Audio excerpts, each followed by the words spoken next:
जगह, यहाँ जानवर भी नहीं बैठेंगे। आप इंसानों की बात करें, इसमें जानवर भी बैठने पसंद नहीं करेंगे। आप इधर आके देखिए, ना लाइटिंग की व्यवस्था सर, ये छतें जो दिखाई दे रही हैं आपको बिल्कुल टूटी हुई हैं, ना लाइटिंग, ना पंखा, ना बिल्डिंग। आप ये बताइए, सरकारी स्कूल तो है ही नहीं, इसको स्कूल तो आप किसी भी तरह से कह नहीं सकते। मैं हूं मोहित नारायण और आप देख रहे हैं हिंदुस्तान न्यूज नेटवर्क। इस सामने जो मैं आपको दिखा रहा हूँ, एक इधर की तरफ देखिए, ये है प्राथमिक विद्यालय हल्द्वानी। देखिए, आपको दीवार पे दिखाई भी दे रहा होगा कि बिसरख है, जनपद जिला गौतम बुद्ध नगर, यानी कि जिसको आप नोएडा और ग्रेटर नोएडा के नाम से भी जानते हैं। इस जिले की जो पहचान है वो नोएडा और ग्रेटर नोएडा के नाम से है। तो ये गौतम बुद्ध नगर के एक स्मार्ट सिटी का स्मार्ट प्राथमिक विद्यालय है जो मैं आपको दिखा रहा हूँ। सबसे पहले ये देखिए, ये कचरे का ढेर इधर बराबर में, ये गवर्नमेंट प्रॉपर्टी है। कैसी प्रॉपर्टी है हमें नहीं पता है, किस प्रकार की प्रॉपर्टी है, लेकिन स्कूल के बाहर जैसी प्रॉपर्टी है। अभी सूखा है, अभी कोई दिक्कत नहीं है। सूखा होने के बाद ये हालत, आप सोचिए, जब ग्रेटर नोएडा की बारिश की जो संभावनाएं जो होती हैं, बारिश के बाद जो बनेगी इसकी संभावनाएं, वो आप खुद अपने मन में कल्पना कीजिए कि बारिश के बाद इस जगह की क्या हालत होगी। और ये बच्चे देखिए इधर से ही निकल के जाते हैं, सामने आपको दिखाई दे रहे हैं ये बच्चे यहाँ से निकल के जाते हैं। बच्चों के आने जाने का रास्ता एक तो ये वाला है, उसके बाद ये दूसरा रास्ता ये वाला है। इधर से भी मैं आपको दिखाऊंगा कि दूसरा रास्ता किस तरीके के, सामने देखते जाइए गंदगी किस प्रकार से फैली हुई है। यहाँ चारों तरफ गंदगी है, इधर भी गंदगी है, उधर भी गंदगी है। और कहीं ना कहीं मैं आपको स्कूल के अंदर भी लेके जाऊंगा। अभी अभी देखिए, स्कूल के अंदर भी मैं आपको लेके चलता हूँ और फिर मैं आपको दिखाऊंगा कि गंदगी किस प्रकार से चारों तरफ फैली हुई है। बीमारियों का घर है ग्रेटर नोएडा का ये प्राथमिक विद्यालय। और इसके अंदर सैकड़ों बच्चे पढ़ते हैं जो अपने इस भरोसे से पेरेंट्स भेजते हैं कि वहां जाके वो पढ़ेंगे लिखेंगे, लेकिन ये शायद नहीं जानते हो कि वहां जाके वो बीमार भी हो सकते हैं। स्कूल के बाहर की जो स्थिति है वो आपको मैं साफ कैमरे में दिखा रहा हूँ। स्कूल के बाहर आने जाने का ये जो सड़क है, आप देख रहे हैं कितनी पक्की सड़कें हैं, किस तरीके की व्यवस्था है। और स्कूल की जो मेन दीवार आपको दिख रही है, जहाँ पे योगी सरकार अभी स्मार्ट सिटी और स्मार्ट प्रदेश होने का जो दावा कर रही है, वो दावा सारा का सारा जो है उनका विफल है। और दीवारें देखिए, आप पहले स्कूल की खिड़कियां देखिए, आप स्कूल की दीवारें देखिए और स्कूल की स्थिति देखिए। इसके बाद आप इसके अपोजिट भी दूसरी बिल्डिंग्स देख लीजिए जो है प्राइवेट बनी हुई हैं, लोगों के अपने बने हुए हैं। उन बिल्डिंगों के ऊपर चमक धमक देखिए दूसरी तरफ, और यहीं दूसरी तरफ आप ये वाली बिल्डिंग देखिए। और वो दूसरी, और एक और बात कि ये जो आप स्कूल देख रहे हैं, ये मेन मार्केट में हल्द्वानी एक बड़ा जो है मार्केट कहलाया जाता है। और ये हल्द्वानी की मार्केट में मेन स्कूल है। और उसके बाद, और ये मेन सिटी से भी लगता है, जब आप नोएडा और ग्रेटर नोएडा को कनेक्ट करते हैं तो जो मेन रोड है दादरी का, वो सामने पीछे वाला रोड है। और उसी रोड से लोगों का आवाजाही होता है। सारे अधिकारी यहाँ से निकलते हैं, सारे जो न्यायिक व्यवस्था से जुड़े हुए लोग हैं वो यहाँ से निकलते हैं, शिक्षा व्यवस्था से लोग जो जुड़े हुए हैं वो यहाँ से निकलते हैं। यहाँ तक कि जो बड़ी रैलियां होती हैं, बड़े मंत्री भी यहाँ आते हैं, वो भी इसी रोड से निकलते हैं। लेकिन उसके बाद भी इस स्कूल की स्थिति देखिए। इस जिले के जो बीएसए हैं, बेसिक शिक्षा अधिकारी हैं, शायद उन तक अभी तक ये बात ना पहुंची हो स्कूल की स्थिति कैसी हो। शायद अपने कार्यकाल में वो अब तक निरीक्षण के लिए ना आए हो, या किसी को नहीं भेजा हो कि स्कूल की स्थिति किस प्रकार की है। लेकिन अभी हम आपको जरूर दिखाएंगे स्कूल की स्थिति किस प्रकार की है। बाहर का सारा एरिया देखिए गंदगी से भरा हुआ है। बच्चों को बीमार करने का पूरा इंतजाम जो है प्रशासन ने कर रखा है। और साथ ही नोएडा प्राधिकरण ने जो गंदगी फैला रखी है, इस पर कोई ध्यान नहीं देता। वो सबसे बड़ी गलती नोएडा प्राधिकरण की है। ये सारे विभाग सरकार से जुड़े हुए हैं, सारे विभाग जो है सरकारी लोग से जुड़े हुए हैं। और कहीं ना कहीं सरकारी लोग और सरकारी कर्मचारी और सरकारी विभाग सभी की लापरवाही है, जिसका नतीजा आम लोगों को भुगतना पड़ रहा है, जिसका नतीजा आम जनों को, अभी आप इस कल्पना कीजिए मात्र। मैं आपको स्कूल के अंदर भी लेके चलूंगा, स्कूल की बिल्डिंग कैसी है, स्कूल की दशा कैसी है, और इसके लिए जिम्मेदार कौन है, इसके लिए भी हम बात करेंगे। आप मेरे साथ स्कूल आइए,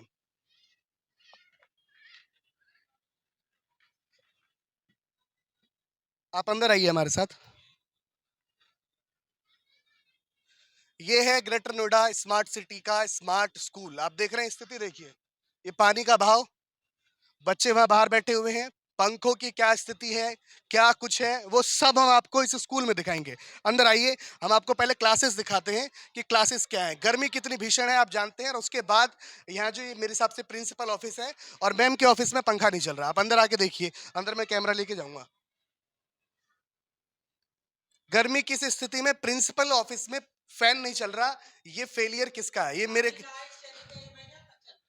मैम, किसी भी प्रकार की कोई ऐसी व्यवस्था नहीं है जो यहाँ पे आप आप आप प्राचार्य हैं यहाँ की? मैम, प्राचार्य क्या नाम है? मेरा नाम है किस्मती देवी। तो यहाँ जो लाइट की व्यवस्था, लाइट चली जाती है, हाँ जी। तो उसके बाद बच्चों को क्या फीस करना पड़ता है? कुछ नहीं है। कुछ नहीं है, नहीं है। इन्वर्टर वगैरह हाँ, नहीं कुछ नहीं इन्वर्टर है। नहीं है। तो ये अथॉरिटी या फिर जो बीएसए है हमारे, वो उनसे कभी शिकायत की इस बारे में क्या है? उसकी शिकायत किसी स्कूल में है, सरकारी में तो लगभग किसी में भी नहीं है। किसी में भी नहीं। एक आध में कोई अपने उसे ले लिया होगा, किसी उससे तो ले लिया होगा, नहीं तो नहीं। ये तो मैम बहुत बुरी स्थिति है बच्चों की, तो बच्चों की हाँ, बहुत बुरी परेशानी स्थिति है। है। इतनी गर्मी में जब लोग बच्चे परेशान होते हैं, आप खुद परेशान हो रहे हैं अब बैठे ये देखिए और भी तो एडमिशन कराने के लिए लोग जुटे पड़े हैं और गर्मी हो रही और है, भी तो क्या करें। सरकारी विभाग है जिनके अंदर एसी लगी होती है, लोग वहाँ बैठे होते हैं, आप भी एक सरकारी महकमे में काम करें, यहाँ नहीं है किसी की। तो करें तो क्या करें बहुत से बताइए। रेलवे विभाग में भी आप जाके देखिए आज के डेट में अरे कि हर जो विभाग में बैठते हैं वो देखते एसी हैं में बैठते भैया। हैं, और आप यहाँ पंखे के लिए भी परेशान है, आपके पास पंखा के लिए आपको शिकायत की इस चीज से? सरकार से शिकायत हम किससे करें भैया, सबको पता है कि नहीं है। हम कहीं ना कहीं आपकी बात पहुंचाने की कोशिश कर रहे हैं, हम इसीलिए करो आए हैं भाई कि बाहर की गंदगी हमने भी देखी, भैया। इतनी बुरी गंदगी है। वो प्राइवेट प्लॉट हो सकता है, मुझे नहीं पता किसका है। प्राइवेट प्लाट है, उसमें आया सफाई कर्मी जो अथॉरिटी से आते हैं, सुपरवाइजर वगैरह, वो कह रहे थे, वो मना कर रहा है कि हमारा प्लाट हमारा गंदा रहे, कैसा भी रहे, तुम साफ नहीं कराओगे। उसके खिलाफ कभी आपने कोई कंप्लेंट की? उसका तो मुकदमा उकदमा पता नहीं क्या क्या चल ही रहा है। सरकार के अकॉर्डिंग सरकार से चल रहा है, सरकार से। फिर भी कुछ नहीं है।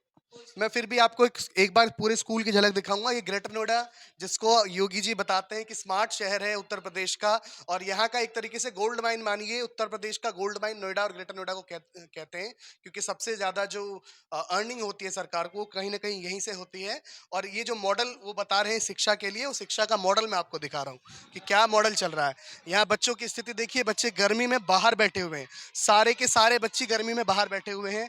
इन जब आप सोचिए प्रिंसिपल के कार्यालय में, यानी कि प्रधानाचार्य के कार्यालय में जब नहीं है बिजली की व्यवस्था, बाकी जगह पे क्या होगा? पानी का देखिए, पानी का कोई खास निष्कास नहीं है। अगर बारिश बारिश यदि किसी रूप से बारिश आता होगा तो जैसे मुझे पता चला कि बारिश में यहाँ पानी भर जाता है, बच्चों के आवाजाही में दिक्कत होती है, बाहर का रास्ता मैंने आपको दिखा दिया। कहीं ना कहीं मेरा मकसद केवल और केवल सरकार की आंख को खोलना है, प्राधिकरण को सचेत कराना है कि आपकी जो सरकारी व्यवस्था है, जो गरीब लोगों के लिए आपने की है, वो बहुत ही दयनीय है। अगर आप चाहते हैं कि प्रदेश विकास करे, देश विकास करे, तो आपको सबसे पहले ये जो हमारी नींव होती है सर बच्चों की, ये जो नींव होती है शिक्षा की, इसको आप पहले विकसित कीजिए, उसके बाद ही आपका कोई और विभाग विकास कर पाएगा। सारे विभाग में जो है आपके चलते चलते, हर विभाग में आपने, चाहे रेलवे हो या फिर सरकार का कोई भी विभाग हो, आप अभी अभी कलेक्ट्रेट में चले जाइए, किसी अन्य विभाग में जाइए, वहां कहीं ना कहीं जाने के बाद आपको एयर कंडीशन मिलेगा, सारे सरकारी अफसर वहां बैठे हैं, लेकिन शिक्षा देने वाले जो शिक्षक हैं, उनके यहाँ पंखे चलने में भी प्रॉब्लम है, वहां इन्वर्टर की व्यवस्था भी सरकार के द्वारा नहीं की गई है। और भी हम एक बाइट लेते हैं किसी शिक्षक से, उनको जो भी परेशानी है। आप एक बार बिल्डिंग की और स्थिति बता रहे हैं शिक्षक यहाँ पे, जो बिल्डिंग की स्थिति और देखते हैं हम। ये ये है स्मार्ट प्रदेश, और ये ऊपर छतें देखिए आप, किस प्रकार की छत है। बच्चों को कभी भी अगर इनको यहाँ बिठाते भी हैं, चलिए इन्होंने ओपन में बिठा रखा है, बाहर बिठा रखा है, अगर इन्होंने हवा के लिए यहाँ बिठा भी दिया, तो कभी ये बिल्डिंग गिर जाए और कभी ये हादसा हो जाए, शायद सरकार या प्रशासन या प्राधिकरण या बीएसए जो है हमारे गौतम बुद्ध नगर के, वो इंतजार कर रहे हो कि 10 20 50 बच्चों का कुछ हानि हो, 10 20 50 बच्चों को चोट लगे, किसी की मृत्यु हो जाए, तब जाके वो इसका सुधार करेंगे, इससे पहले शायद नहीं करेंगे। ये हमारे प्रशासन की शुरू से आदत रही है। बाद में क्या करेंगे? सहानुभूति रिलीज कर देंगे कि हमें बहुत दुख हुआ, वहां ऐसा हो गया, लेकिन उससे पहले उसकी स्थिति देखने नहीं आएंगे, उसका मुआयना नहीं करेंगे, उसको दोबारा से रिनोवेट नहीं करेंगे। ये स्थिति बना रखी है इन लोगों ने सरकारी स्कूल की। ऐसे सरकारी स्कूल होते हैं कि आप कमरे के अंदर आके देखिए कितनी गंदगी पड़ी है। ये सरकारी स्कूल है, बैठने लायक जगह है, यहाँ जानवर भी नहीं बैठेंगे। आप इंसानों की बात करें, इसमें जानवर भी बैठने पसंद नहीं करेंगे। आप इधर आके देखिए, ना लाइटिंग की व्यवस्था, सर ये छतें जो दिखाई दे रही हैं आपको बिल्कुल टूटी हुई हैं, ना लाइटिंग, ना पंखा, ना बिल्डिंग। आप ये बताइए, सरकारी स्कूल तो है ही नहीं, इसको स्कूल तो आप किसी भी तरह से कह ही नहीं सकते। अब हमारे साथ स्टाफ है, जरा उनसे बात करेंगे। ये बिल्डिंग 10 साल से जल रहा है और लगातार इसकी शिकायत ऊपर होती रही है, लेकिन इसका खतरा हमारे बच्चों पर और हम पर लगातार बना हुआ है। इस पर कोई कार्रवाई नहीं होती। नई बिल्डिंग की जरूरत है, वो कभी नहीं बनती। सारी कमियां हैं। अब उसमें क्या शिक्षक, क्या बच्चे, क्या गार्जियन क्या सुधार कर पाएंगे बिना प्रशासन के साथ के? तो कहीं ना कहीं सबसे बड़ा जो फॉल्ट है वो प्राधिकरण का है। हम इस बिल्डिंग को लेके अभी शिक्षकगण से बात कर रहे हैं। शिक्षकगण हमें खुद यहाँ के जो शिक्षक हैं, यहाँ के जो प्रिंसिपल हैं, वो हमारे साथ कोऑपरेट कर रहे हैं और साथ में हमें बता भी रहे हैं कि स्कूल की परिस्थिति है। क्योंकि असली परेशानी मैं तो और आप तो अभी आज देख रहे हैं इस स्थिति को, ये कई साल से इस स्थिति का फेस कर रहे हैं और यहाँ के जो प्रधानाचार्य हैं वो भी बहुत पुरानी है और कई साल से ये स्थिति एक साल से नहीं है। अब दूसरी तरफ आपको मैं प्राथमिक विद्यालय है ये, इसकी दूसरी तरफ लेके चलता हूँ आपको मैं, और क्या स्थिति है वो भी देखिएगा। वॉशरूम में इन्होंने टाइल्स लगा दिए हैं लेकिन बाहर जाने की स्थिति हो रखी है क्योंकि वॉशरूम में व्यवस्था मैं आपको अंदर क्या ले जाऊं क्योंकि पता चल रहा है बाहर से ही टाइल्स लगाने का मतलब ये नहीं होता कि वॉशरूम बहुत हाइजीनिक है। ये स्वास्थ्य का विषय है, इस पे जरूर ध्यान देना चाहिए। आप दूसरी तरफ आइए, हम आपको दूसरी तरफ ले चलते हैं। ये क्लासरूम्स हैं बच्चों के। यहाँ पे क्लासरूम में आप देखेंगे कि गर्मी शायद ये आपको दिखाई दे रहे होंगे, शिक्षक है अंदर किस तरीके से गर्मी से परेशान है। इनसे भी हम पूछना चाहेंगे कि ये गर्मी इनको कहाँ तक परेशान करती है। आप यहाँ पढ़ाती हैं तो आप भी सरकारी कर्मचारी हैं, बहुत से सरकारी विभाग हैं उनके यहाँ एसी लगा हुआ है, आपके यहाँ तो पंखा भी नहीं चलता। पंखा भी नहीं तो आपको लगता है कि इस विभाग में आगे गलती नहीं, गलती तो नहीं है कि जब बच्चे गर्मी में बैठे तो हम लोग भी गर्मी में बैठ सकते हैं, ऐसा नहीं है। जब आप बच्चों को परेशान तो ये बहुत बड़ी परेशानी है। हाँ, बहुत लेकिन बहुत बीमार बच्चों को आई फ्लू हो रखा है आजकल, बहुत हो रखा है। एक और बात कि आई फ्लू चल भी रहा है और बच्चों को आई फ्लू हो रखा है और इतनी गर्मी में भी वो परेशान है। बहुत परेशान है बच्चे, लाइट नहीं आती बिल्कुल पंखे के बिना, और एक पंखा है यहाँ। तो इस स्कूल की हालत बहुत बेकार है। लेकिन यहाँ मतलब सरकार को कितनी बार भी ऐसे सर को मैम लेटर लिख चुकी है, लेकिन अभी तक यहाँ कोई एक्शन नहीं लिया गया कि मतलब एक पंखा भी लगा दे। पंखा क्या, स्कूल की हालत ही थोड़ा सा, बच्चों को इतनी समस्या है ना, बहुत समस्या। बेचारे बच्चे कैसे, फर्नीचर भी नहीं है बच्चों के लिए। एक क्लास में ये छतें टपकती हैं, ये बिल्कुल बच्चे ना इस क्लास में बैठ नहीं पाते, इन बच्चों टपकती हैं छत। और इस क्लास के बच्चे तो मतलब छुट्टी करके घर भेज दिए जाते हैं। ये पानी तो पूरा भर जाता है, ये सारी छतें, बच्चों से भी पूछ सकते हैं आप, ये बच्चे बता देंगे आपको। बेटा आप लोगों को परेशानी होती है नहीं गर्मी में? होती है? परेशानी नहीं होती स्कूल में? नहीं, जब बारिश गर्मी होती है लगती तब है? क्या होता है? पानी भर जाता है। बारिश होने पे हाँ, पानी भर जाता है। फिर आप लोग स्कूल आते हो नहीं आते? स्कूल ही नहीं आते। ये स्थिति है स्मार्ट प्रदेश और स्मार्ट सिटी की, ये स्थिति है योगी जी के दावों की, ये स्थिति है सरकारी विभाग की, ये स्थिति है गौतम बुद्ध नगर के बीएसए की देखरेख की। और ये सवाल हम बीएसए से भी अभी जाके जरूर पूछेंगे कि आखिर ऐसा होने पे उनकी क्या मजबूरी है जो इसको रिनोवेट कराने में उनको समस्या हो रही है। और अभी आप हमारे साथ बने रहिए। सिर्फ ये स्कूल नहीं, ग्रेटर नोएडा के बहुत सारे स्कूल हैं।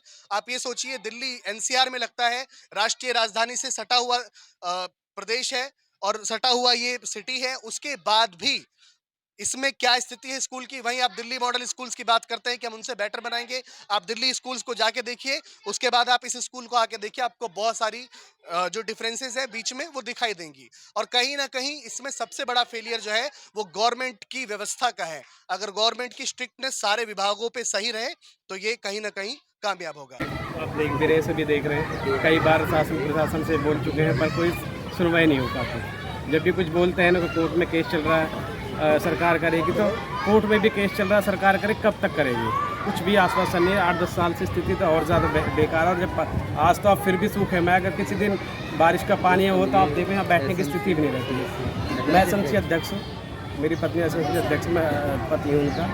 तो कई बार हम भी गए हैं, मीटिंगों में बोला है तो कोई सुनवाई नहीं। एक बार हाँ तो बोल जाते हैं ना, हाँ हो जाएगा, सब चीज़ ठीक करेंगे, फिर आखिर में कुल मिला के फिर ज़्यादातर बात आती है वो टीचरों पे आ जाती है। टीचरों की क्या जिम्मेदारी? टीचर यहाँ पे टीचर क्या करेंगे? टीचर तो एक तरफ से आप बीएलओ को काम भी करेंगे, आप सर्वेक्षण भी करेंगे, आप क्या क्या करेंगे। हम भी स्थिति जब से हमने देखा है स्थिति, हम अब देखिए टीचर्स भी आई हैं, ये बाहर से फील्ड से आई हैं अभी भी, उनको बाहर भी बहुत ज्यादा काम दे रहे हैं। चुनाव ऐसे आ रहे हैं तो उसमें तो और भी ज्यादा व्यवस्था बनेगी। व्यवस्था बहुत बनी पड़ी है। तो इसलिए हमसे आपसे अनुरोध है कि आप हमारी बात कुछ पहुंचाइए जिससे कि स्कूल का उद्धार हो सके। और ये समिति जो हमारी बन रही है इसका भी हमें लगे कि हाँ समिति कुछ कर रही है, नहीं तो अब वही पुराने ढर्रे पे चले आ रहे हैं। हम नोएडा से सटे हुए एनसीआर में आ रहे हैं, उसका कोई भी हमें बेनिफिट नहीं मिल पा रहा। रुस्तम अली नाम। तो ये थे एसएमसी अध्यक्ष रुस्तम अली, और इन्होंने भी हमें बताया कि किस तरीके की परेशानियों का जो सामना है वो शिक्षकों को करना पड़ता है, शिक्षकों के लिए जो व्यवस्था यहाँ पे होनी चाहिए वो है ही नहीं। शिक्षकों के पास आप भी जानते हैं जो सरकारी शिक्षक होते हैं उनको अन्य विभाग के भी काम दे दिए जाते हैं। इलेक्शन आ रहे हैं उस दौरान उनको काम होगा, वोटिंग पोल्स पे उनके काम हो जाते हैं। बीएलओ के काम शिक्षक करते हैं, जो निर्वाचन आयोग के काम भी शिक्षक ही करते हैं। और उसके बाद अब ये सोचिए शिक्षकों को ही सफाई कर्मचारी का भी काम करना पड़े, शिक्षकों को ही सारी चीज़ें स्कूल के जो वॉशरूम्स हैं वो भी क्लीन करना पड़े, शिक्षकों को ही इलेक्ट्रिसिटी का ध्यान रखना पड़े। अगर शिक्षक अपनी ही जेब से यहाँ पे इन्वर्टर लगाते हैं तो फिर शिक्षक जो ये विभाग है इसके ऊपर जो जितने अधिकारी हैं वो क्या कर रहे हैं? अगर इन्हीं के पास सारा काम है तो बाकी के डिपार्टमेंट शिक्षा व्यवस्था से जुड़े हुए हैं वो कर क्या रहे हैं? एक बहुत बड़ा सवाल है जिसका जवाब आपको भी देना होगा और आप इसका रिस्पॉन्स ज़रूर देंगे। आप बने रहिए हमारे साथ और देखते रहिए हिंदुस्तान न्यूज़।